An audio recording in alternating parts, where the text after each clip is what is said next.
We are up to the Mishnah on Mem Bet Amud Aleph. There's always more to say on every single sugya, but we're having a shir this week. We'll have a shir on Shavuot. Stay tuned. It'll be on the schedule. So obviously that one's not recorded. It's not on Zoom, but I hope people will feel comfortable to come. It'll be in this room. If you want to be a backbencher, front bench, or whatever it is, most likely, although not finalized, because there's so many balls in the air trying to figure things out, it's supposed to be the second day, which is Monday, 7:15. So it's an easy time to remember because that's when we're meeting right now. The weather's nice, maybe something we come through, we do it outside.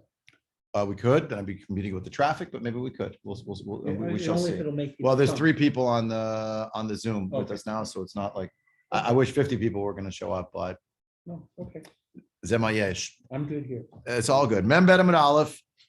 We're up to the Mishnah, and here we're opening up a Mishnah that has great import and impact and consequence for us in terms of 2 elements that we shall see presently, and a third that's less relevant for us, let's say today, but someday will be likely, not likely, will certainly be very relevant again. So first, Mikabel Isha Miyad Bena Miyad Bala Machzirato L'Mayim B'Shabbat. A woman can receive from the hand of her son, from the hand of her husband, the Lulav, it means the Lulav Machzirato on Shabbat. She can put it back into the water, which implies obviously it was in water, submerged or at least soaking in water, pulled out and brought back. This is obviously not happening after the Gzeira Derabba, where we don't take the Lulav on Shabbat. It's before. Clearly, that's what this Mishnah refers to. Rabbi Yehuda Omer b'Shabbat machzirin, b'Yom Tov mosifin, u'v'moed machlifin. He has a tripartite division. What are we going to say? Well, another question. I've seen it wrapped. I've never seen people leave it actually in the water. Yeah, so apparently the bundle in its wicker basket, you could put the whole thing into water, into a vase. That's what they did in very hot climates, etc. So yeah, there you have it. In refrigeration, it's the best you could do. And on Shabbat, according to Rabbi Yehuda, you could return. Yom Tov, you could add water to it. And on Chol HaMoed, you could even change the water. That's the first halacha, if you will, about something about the role of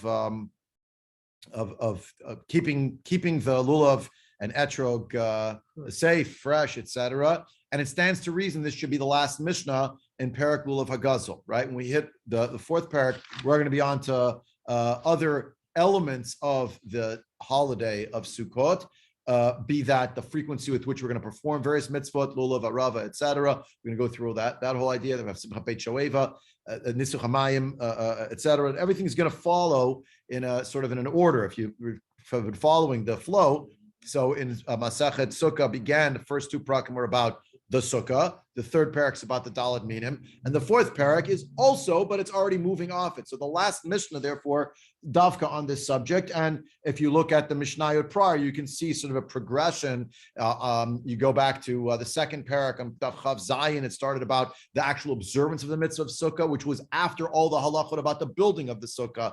Then came, that was the capstone, so to speak, of the section known as Masachet Sukkah on the Sukkah. Then came Lulav Hagazol. And as we've been moving through, then we got to Na'anuim. After we got to all of the Daled Minim, we got the Na'anuim of the bundle. And we talk about, right? And we keep going piece to piece. And we have where we took it and when we took it. And now we're up to the last section, which is the after you used it and you need to use it the next day, you could put it into water, what have you. Just let me finish one more sentence of the Mishnah. And the last sentence of the Mishnah here, of course, a child who knows how to shake a lulav is obligated in the lulav. So many questions abound from this Mishnah. Let me pause here. Mark already has questions. I'm sure other people do too. Go. No, I just want to be tiktuk. The machzirato is masculine or feminine? Meaning, when you read the Mishnah Stam, you would think that only the Isha can return it to water on Shabbat, and it's of course brought with here. But then I thought Machzirato would be his. It's the returning it to the water. So it being the lulav. The lulav is the object. So when I read the Mishnah, I say Nakal Isha miyad bina. Bina, her son. Right. I'm sorry. Bina umiyad bala umachzirato l'mayim. So she can return it. Now it was brought here. Does that mean he can't, or is it called the home? If she can, then for sure he could. Yeah, the chiddush is that the wife is permitted to take either that which belongs to her son or that which belongs to her husband, and she could be the one to put it into the water on Shabbat. All right, so does that mean that the husband could also, meaning if she can return? Then he to can it? for sure. Yeah, for sure he can. Yeah. right? Okay. The chiddush we'll see in the Gemara is going to be on the fact that it does focus on the woman. Look at Rashi right here, third of the wide lines. Bekabel sham yad bina uba'ala et lulavehen.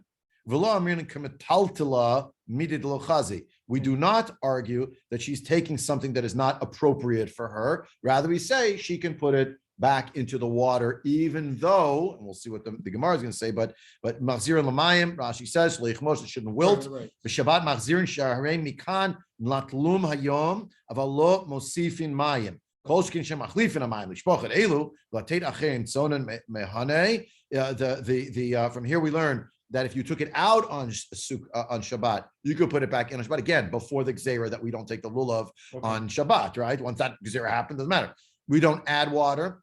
On Yom Tov, we can add water. On Chol HaMoed, we can change the water. Rashi explains this why there should be, according to Rabbi Yehuda, any kind of a stepwise progression. What you can do, the tarach, the takune mana, because it's considered a tircha to be fixing something, to be improving something on various days.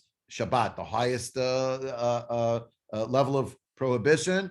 Yom Tov, there are certain things you're allowed to do. We're learning that between Mincha and Marav a little bit in terms of Yom Tov, and in Chol HaMoed, so it's a little bit chol. So there you could change the water, and it's actually better to do that. Rashi here, b'moed machlifin, b'chol shemoed mitzvah hachlif. On Chol HaMoed, it's better to be machlif. For those just joining us, we're on page 42a at the Mishnah.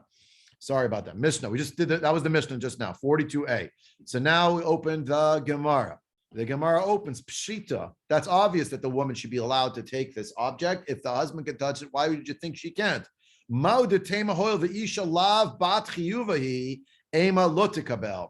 would have had a havamina that since the woman is not under obligation, you think that maybe she should not receive it. She shouldn't touch it because she's not related to it per se. Kamash malan, she is allowed to touch it. She is allowed to take it and put it back in. If you look at Rashi, Rashi gives us a little bit more into this. Emalo, dilagaba'ika iser tiltul.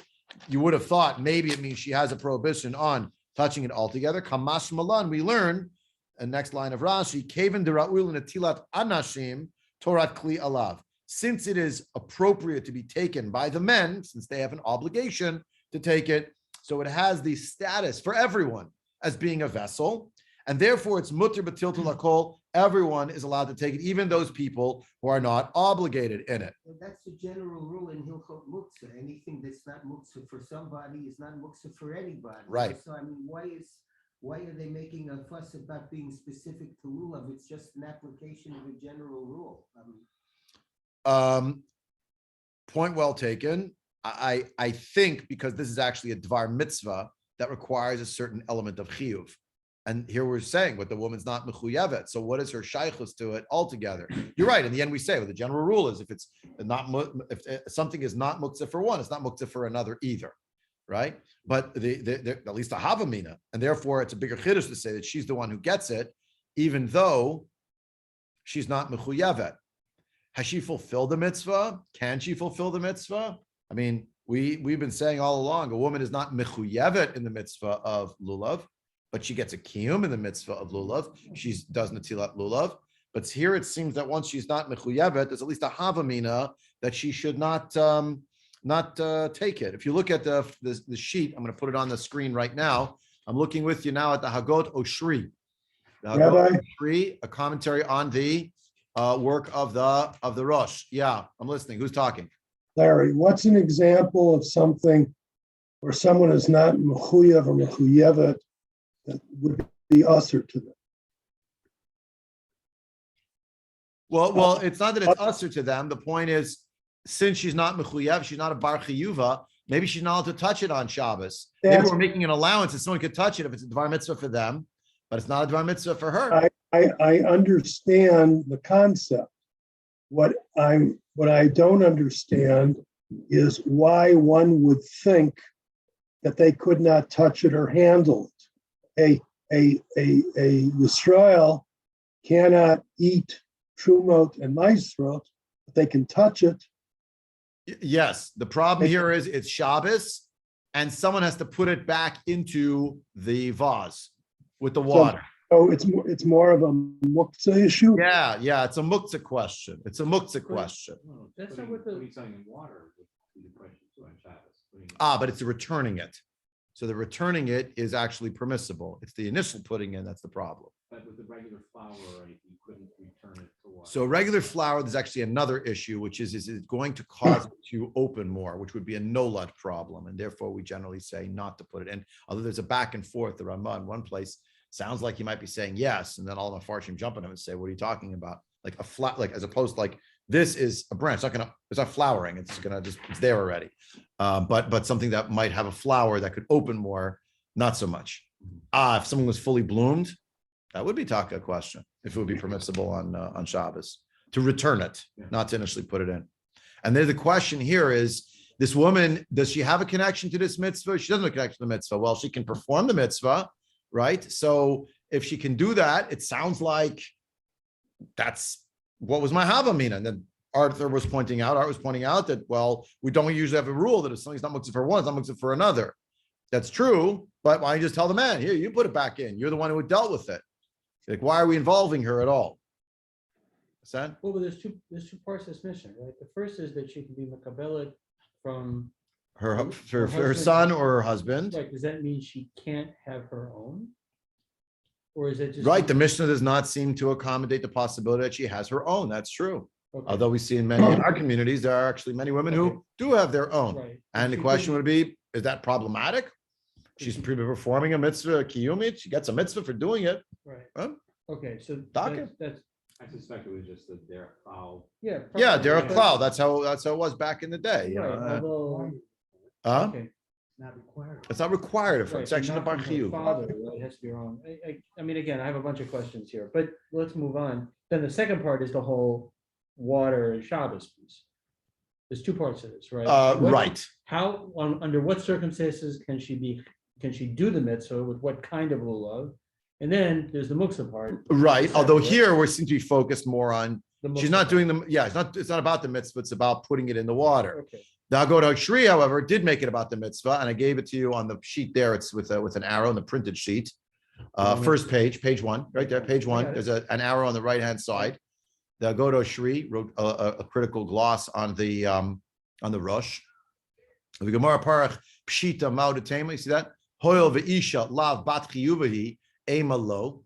Right? Say there's a havamina not. Pirish Rashi legaba ika iser tiltul. Rashi explains that for her there may be a prohibition of carrying it, moving it, etc. Kamash malan kaven de ra'ul ish torat kli alav. Since for a man he could do it, so therefore she can as well. And motiv tiltul lakol for all. Mikan. Here's the Agodah Shri. From here, yesh lumod de aser lenashim levarech al kol mitzvot asay shazman grama. Because if they could make a bracha on a mitzvah shishasman grama, my area de roy le anashim, typically de roy la le'atzma litol ulevarech. You could just say that she herself is going to take it. She's going to make the bracha. In other words, if the man is taking it, he's a bar chiyuva. He's gonna. There's a havamina here that if she is not a bar chiyuva, she can't touch it. Kamash malan. No, the general rule of muktzah is if it's a Torah kli, anybody can touch it. But why is the havamina? She's not a bar chiyuva. Why didn't it just say that she is going to take it to make the bracha on it? Her husband came home.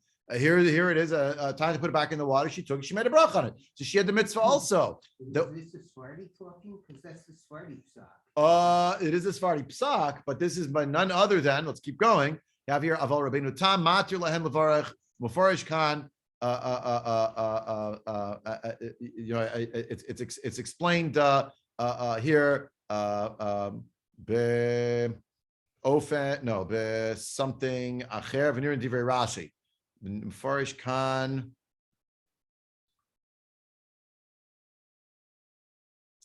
Tamat Lahen Levarech Mufarish Khan. Mefarish Khan B'Amud Aleph. I'm sorry.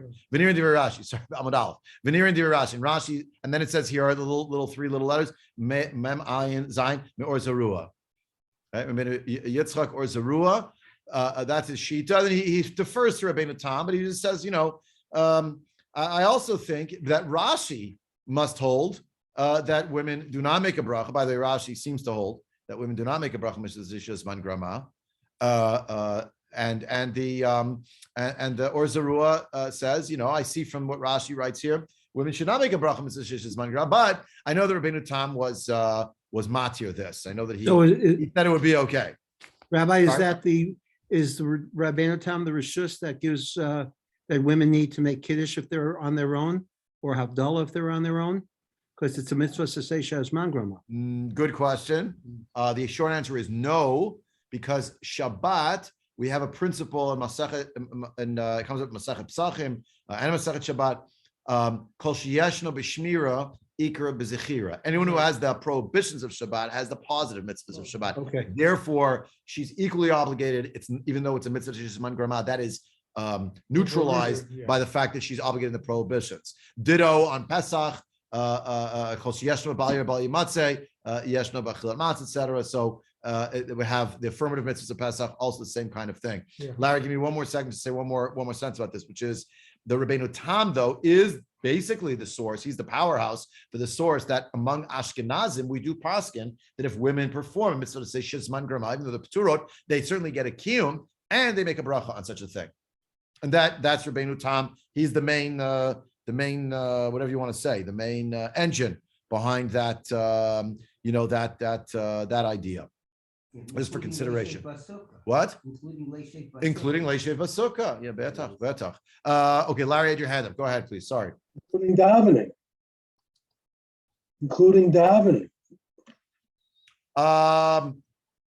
Well, no, for a few reasons. Women are chayavot in tefillah. They might not be chayavot in the same in terms of the exact content, but certainly in davening itself, the rachamim ninhu. So we say women are actually obligated in that. You could have argued with me though and said kriyat shema, the mitzvah of kriyat shema.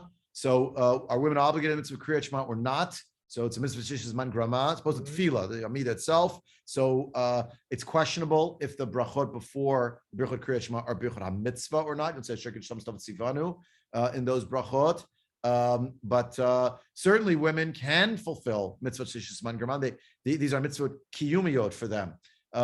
The question comes up elsewhere about what happens if a woman wants to perform mitzvot shishis man grama. Is there anyone who holds like she's mufkat, she's not connected to the mitzvah at all? The machloket turns on whether she can make a bracha, say the words asher ki deshanu b'mitzvotav vitzivanu, because I'm not actually commanded. So Ashkenazim, of course, in the Rabbeinu Tam hold, it's some general principle. We say we've all been sanctified, vitzivanu in a general sense. The men were commanded, but the women can also fulfill it as well. If you look on the second page of this packet in the printed edition, the Gemara in Kiddush and Daf Lamed Aleph, you have here by the way, I'm sorry, before we get to the Rabbeinu Tam, we're going to mention in the back of the Gemara, there's the Rash Toibish, Shmelka Toibish.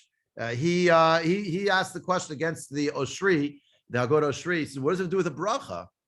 Like, why are we talking about a bracha? Let's say your question, he says the Haggadah Oshri, I don't understand your question.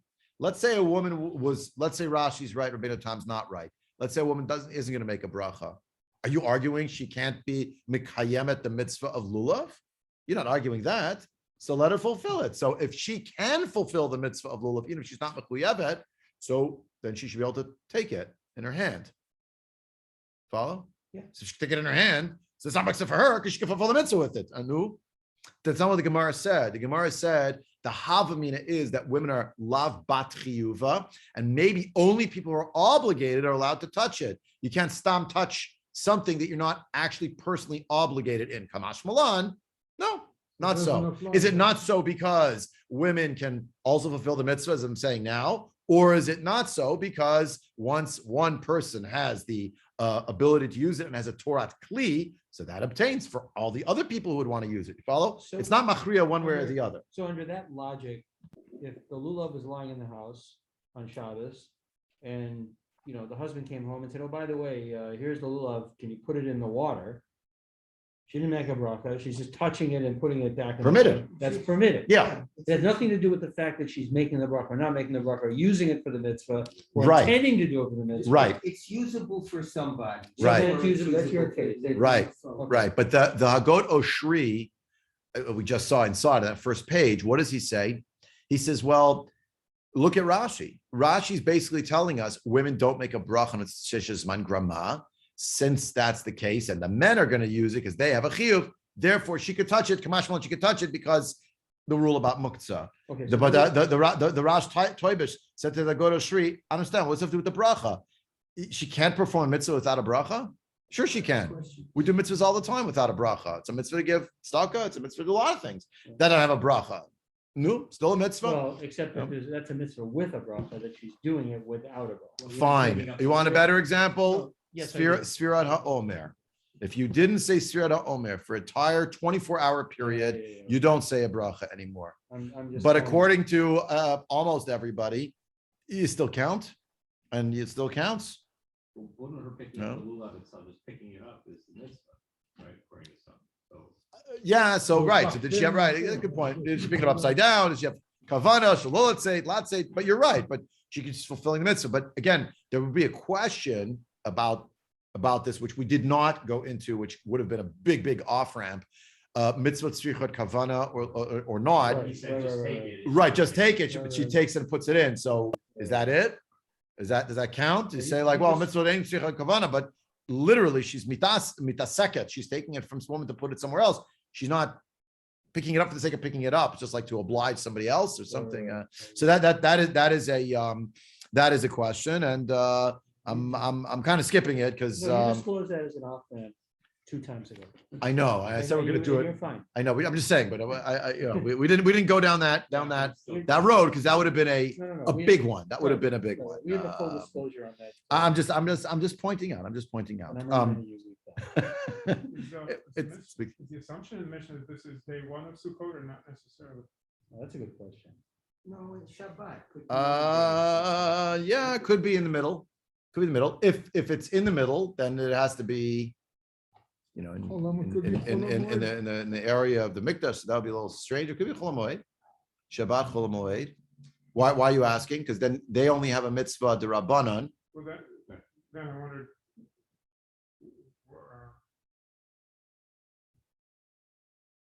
Yeah, I mean, I was So thinking. this is- No, just play it out. I think you're onto something. I'm trying to play it out. This is talking before the Gezerah, so Yeah. with the Beit HaMikdash was still there. I mean, so that they could have had the.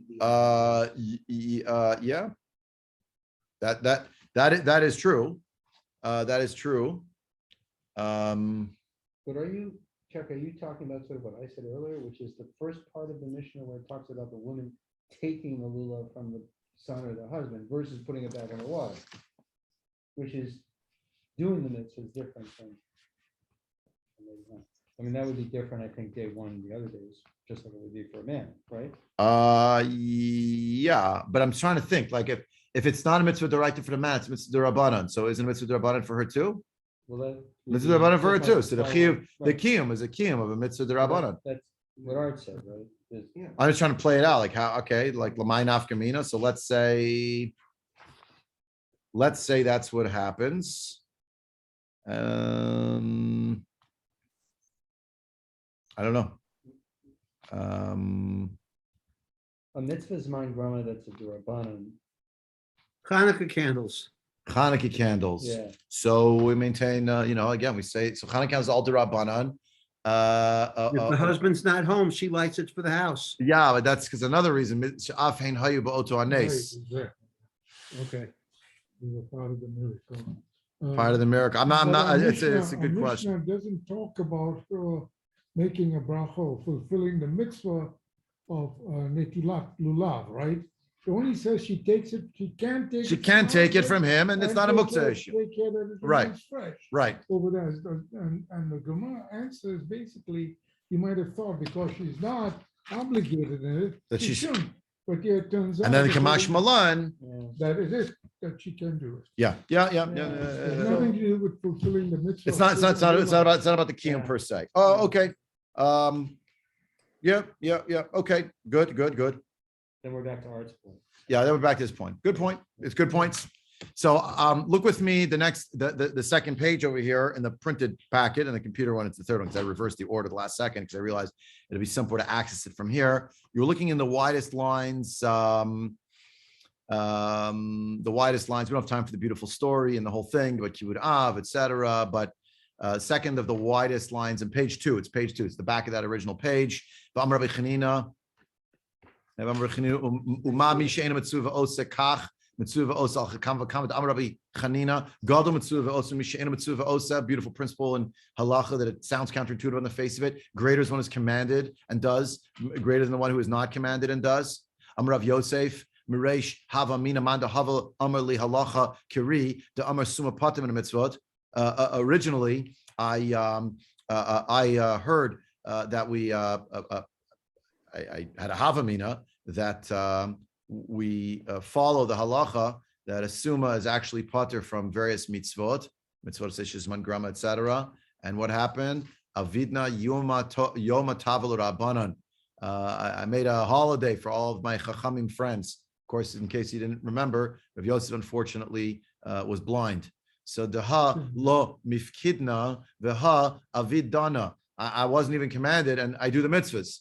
So hashta desham ita leha de amar Rabbi Chanina gal mitzvah osi yatzim mish ena mitzvah osi adaraba man de amar li de ein halach Rabbi Yehuda avidna yom tavel rabbanan. Now that I heard that Rabbi Chanina proclaimed that greater is the one who is commanded who does, better than more than one who is not. So now I'm happier with the one who told me that really the halacha does not follow Rabbi Yehuda, i.e., that really if you're blind, you are chayiv. Yeah. So if you scan your eye up here to Tosfot here, Dibur Matchel lo mafkidna va'avidna. Tosfot says, Mikan medaktik Rabbeinu Tam, the nashim mevarchot on mitzvah seisha zman grama afagav de peturat legamre. From here, did Rabbeinu Tam learn that women make the bracha on mitzvah zman grama, even though they're completely peturot. The afilu midrabanan lo michayve, even the rabbanan that are obligated kidamuchach perak misha meto, as it says there in perak misha meto, gemara brachot daf chaf. Yeah. Mikol makim yicholod hein levarech ve'ein kan mishum lo tisai et shemo lashav. All right, it's not a violation of the third of the 10 commandments. Mishum mevarchot bracha she'ena tzricha. She is not a violation of this mitzvah that are making a bracha that is not required. The ilav hachi heichi samach Rav Yosef. If because otherwise, how is Rav Yosef so happy? V'halo mafsid kol brachot kulan. All right, so why was he making brachas if possibly he's pater? So, but the implication is that he did everything, including making brachas kiddusham stavat sivanu. So it doesn't say anywhere that he didn't say brachas. So how could he have done that? Rabbeinu Tam learned from here, Nashim make a bracha shazman grama. And he learned it from the Summa, who may actually be pater from these mitzvahs. In case that's not a strong enough proof, and you're also scratching your head wondering, like, I don't understand, how does A follow to B to C to D, right? Like, because then it reversed itself. Then Rabbi Yosef heard that really Gadol Mitzvah Oseh, Mimisha Ena Mitzvah Oseh, Eina Mitzvah Oseh. He said, well, I hope Ri is right. If it is wrong, I mean that really Summa is not pater for mitzvahs, but chayiv for mitzvahs. Yeah. So there's a long Tosfot on now the third page of the packet, which is also the second page of the packet, which talks about the issue of smicha on korbanot, and it's going back and forth. There's two different opinions, and one of them is that women do, one is women don't. Rabbi Yehuda says women don't. Rabbi Yosef and Rabbi Shimon say nashim somchot reshut. They're permitted. I mean, the Gemara in Rosh Hashanah, Daf Lamed Gimel Amud Aleph. It's a reshut. If they'd like to, they can. Omer Rabbeinu Tam. Rabbeinu Tam says, I'm on the top Tosfot of the page. We don't have time to see the whole thing inside. If we have any chance that we're gonna get through this year. Omer Rabbeinu Tam. Afagav this stam matnitin Rabbi Yehuda. Halacha Rabbi Yossi. Even though generally the halachas follow Rabbi Yehuda in a Stam Mishnah, here it follows Rabbi Yossi. Why? Dinimuko imo is rationales with him. Umaisirav the Hamotze Tefillin. And actually, this is the story that we find in Parak Hamotze Tefillin Masechet Eruvin, right? Which is itself, by the way, a very big debate and discussion about whether Chachamim were so happy about it or not. But at least it reports Michal Bat Shaul Haita Manachet Tefillin. The Ishto Shel Yona Shaita Ola L'Regel. I caution you before you run off and tell the women who you know, oh, you should put on tefillin because Michal Bat should put on tefillin. This is hardly a matter of psak. Bisman hazeh, the Ramah is very clear actually that women do not put on tefillin, and there's a whole arichos where Chachamim actually critical of Michal Bat Shul for this. Anyway, but two examples of two women who did mitzvot that otherwise they are beturat from. V'hahu uvda the parak ein dorshin. The Gemara in Chagiga, the Havanuhu le'ezrat nashim v'samchu alav nashim kedei lasot nachat ruach lanashim. They would bring the korban to the Ezrat Nashim. It's actually to the door of it, and the women put their hands on the korban. Why? Kedei lasot nachat ruach lanashim. It permitted them to do it. Umutar levarach a mitzvah l'sisha zman grama af al gav the b'turat min dvar hamitzvah hayi umit askot bahen. Kemo Michal Bat Kushi Shahita Gam Mivarechet. She also made a bracha on the mitzvah. In the other Gemara, Michal Bat Shaul is called Michal Bat Kushi. It seems to be the same person that she made a bracha on this mitzvah. V'teded Amrin Perika Chovel Amrav Yosef Mikara Amri Manda Amar Alach Rabbi Yehuda. It's the same Gemara we saw. Avidna Yomatava L'Rabanan D'lo Mipakdana V'Avidana. Right. Well, we just saw the Gemara in Kiddushin. It's repeated in Baba Kama. V'im makom de pater bin adavar. V'oseyu asim levarech im kein amai avidna yomatava. If it turns out that he's pater and he learned, this was sort of the connection. If he learned that he was pater and he wanted to make a yomtiv over it because I'm pater all these years, but I've been keeping the mitzvahs. So he clearly must have made brachas on those mitzvahs. But if he's pater and if it was aser, why did he make a yomtiv? He should have been in mourning. Oh, yeah, I took God's name in vain all those times. That was pater when I did those mitzvahs. V'halo hayam afsid brachot tzitzit v'lulav utfilad umegillah v'ner Chanukah v'sukkah v'avdalah v'kiddush hayom u'brachot shel kriyat shema shachar v'arvit. According to Bein Tam, it is a mitzvah, dvar mitzvah. See, it's a mitzvah. Brachot mitzvah. V'chol brachot kulan, all of them. You want to be pious? Do the words of brachot, i.e., fulfill the brachot that you're supposed to recite, right? Excuse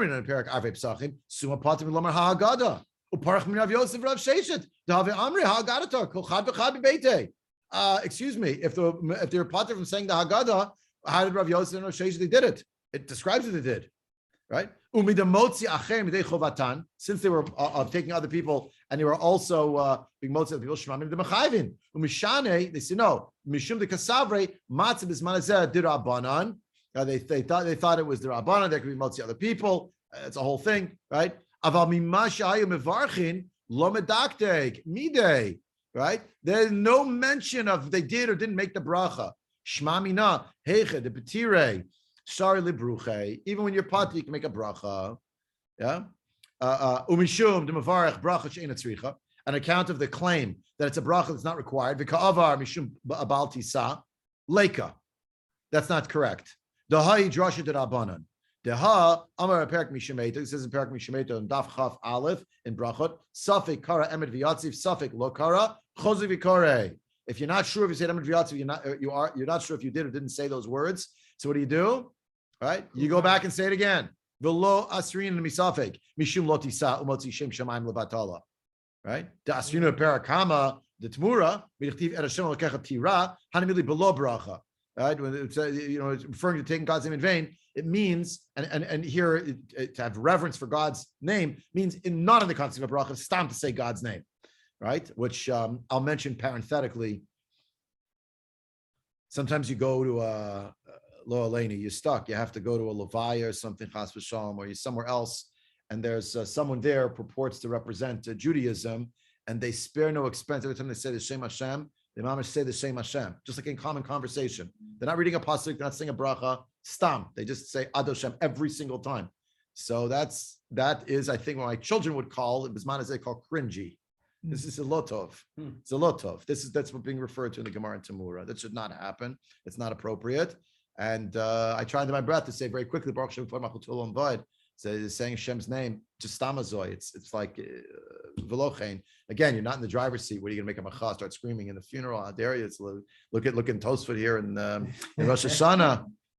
Do they read Tosfot? Lawyer there, but okay. I just thought I'd mention it because we should be careful about it. We're not in the context. We're saying a whole pasuk. It's a whole pasuk. Saying a bracha, it's a bracha, and that's the point. right? And he go. There's a whole arichus here. We don't have more time now. We got to see other slides over here. But So if you hear somebody else say a shame, you still kachayiv to say Baruch Shem Kavod? I just viscerally, I can't help myself. I'm just. I mean, My thought- goodness. I thought you only say it if you accidentally say it. Yeah, it really is if you say it accidentally. But I figure, it's Medina Ravus. Maybe I'm bailing somebody out. I don't know. I'm just saying. But it's Okay, all right. what should I say? It shouldn't chas v'shalom have a corrosive impact on those of us who have more of a knowledge base and a commitment to a certain Masorah. That's what Tosfot's talking about. But in concept of bracha, it's not the same. Not the same thing. Now, okay, let's go a little further in Tosfot. We're already here. You're not on the clock, are you? I mean, we'll learn next week. So continue. But right, so he says, "Umihu, nonetheless, enko kach raya misuma leisha." The truth is, it's not exactly the same. It admits, even though I told you the halacha, but it's not exactly a parallel. The afagav the summa pater mid oraita.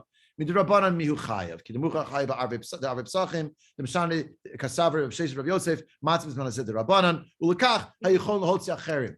Right? Is everyone with me still on the phone? You still good? I don't want to zoom in so much. Like I have to keep moving it frenetically, so I'm going to keep it. We're fine. Okay, thank you. Okay, thank you. So in the Gemara Psachim, since these two chachamim who were sagi nahor, means they're filled with light, which is a euphemistic way of saying they didn't have to get the faculty of sight, unfortunately. They thought that it was all the Rabbanan, and therefore they could be motzi other people. So Shema Minad, Inunami Mid Rabbanan. V'keven the Mechayvi Mid Rabbanan, Yichoin Levarech. Since they're Mechayv the Rabbanan, they can make a bracha. Kimo b'ner Chanukah, like in Ner Chanukah. V'chol mitzvot the Rabbanan. That was true for all mitzvot. Umiu yesh lidchot. Right? Yesh lidchot. Dereshut yachol lahotzi bar chiyuva the Rabbanan. Kimo kata the Bavarach la'aviv. Perak Mishameto. And that example. V'olam minyan shiva. V'motzi acherim yidei chovatan b'megillah. We have the Rabbi Yehuda, at least, Ketan and Megillah.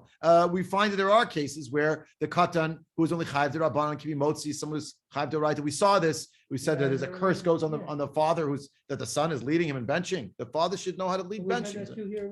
Yeah, and we had it right. That's why we got to that sugya. So it's the same thing. Rabbi Yehuda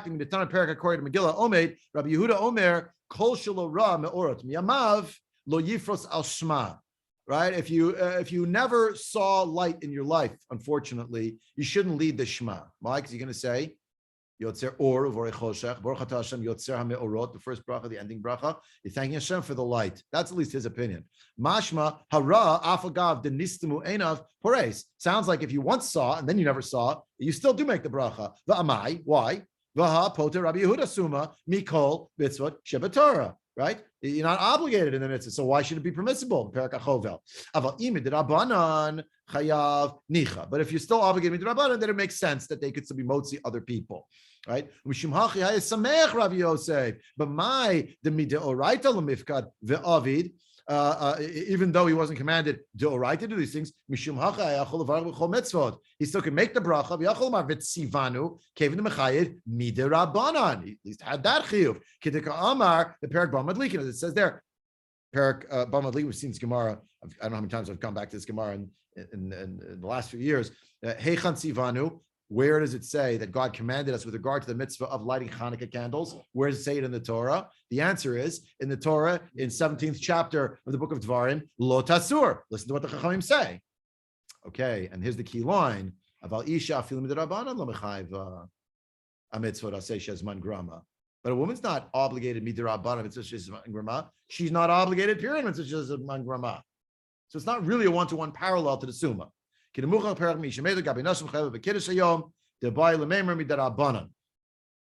Hayom, that's the daytime. You have to say Kiddush. They're Chayiv Midrabanan. Parich Allah, if that's true, the Imkain, Kol Mitzvot, Aseh, Shazman Germany, Chayiv Midrabanan, then it should be obligated for everything. Sukka, Muchach, Behedja, Bereish Sukka, Daf Beta Medbet, Dafim Midrabanan, Lo Mechayva, Heichi Amara Vitzivanu. So how come they say Vitzivanu? It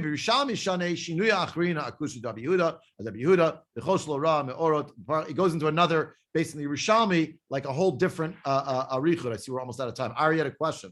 Yeah, I just have a quick. I'm just confused. So we're saying mitzvah tasei shazman grama, and by assuma the Indian of a woman. How does that have anything to do with mitzvah tasei shazman grama?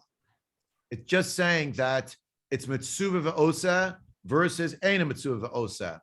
And Rav Yosef was someone who was not mitzuvah. He was not mitzuvah I see. deoraita, but he was Okay. probably still mitzuvah derabanan as a summa. I see. But a woman is Okay. not mitzuvah lo midoraita v'lo midirabanan. She's mitzvah for mitzvah seishman grama. Correct. But it turns out she could still be mekayim the mitzvah. How is she going to be mekayim the mitzvah? By saying she wants to take it on. She wants to do it. You know what I'm saying? I see. Right? And we actually say in the end that a woman is permitted, according to Rabbeinu Tam, that's the minhag of Ashkenaz, to recite a bracha on a mitzvah she's zman grama. She is not obligated in it. Again, we're out of time. What Tosfos goes on to say is, and I don't want to squeeze it into one sentence, but I'm stuck. Essentially, it's true that they're not obligated, but we still learn from other contexts that actually, in point of fact, she can make a bracha mitzvah shishman grama, because certainly she has the kiyum of the mitzvah, even though she doesn't have the chiyuv for the mitzvah, and the fulfillment I happens, see. even though the obligation may not actually be there. Mincha is Right. at 8:05 tonight, so that's in 5 minutes time from now. So let's say the following: we're basically out of time for tonight, I guess. I do want to have a shiur, like I mentioned before, for those who came a little bit late. We'll have a shiur on Monday, the second day of Yom Tov. Maybe other people will join us. I want to probably pick up stakes and move to the next section in the Gemara, which is all about chinuch and when the mitzvah of chinuch obtains for children, etc. What ages? We'll see. Obviously, it's not about an age in chronology, but an age of maturity and developmental stages and the like. So all that and more. Come join us next week, Monday, 7:15 p.m. That's when it's going to be second day Yom Tov, right here in this fine Beit Midrash. Ad Kad for tonight. That's it. That's all we have time for.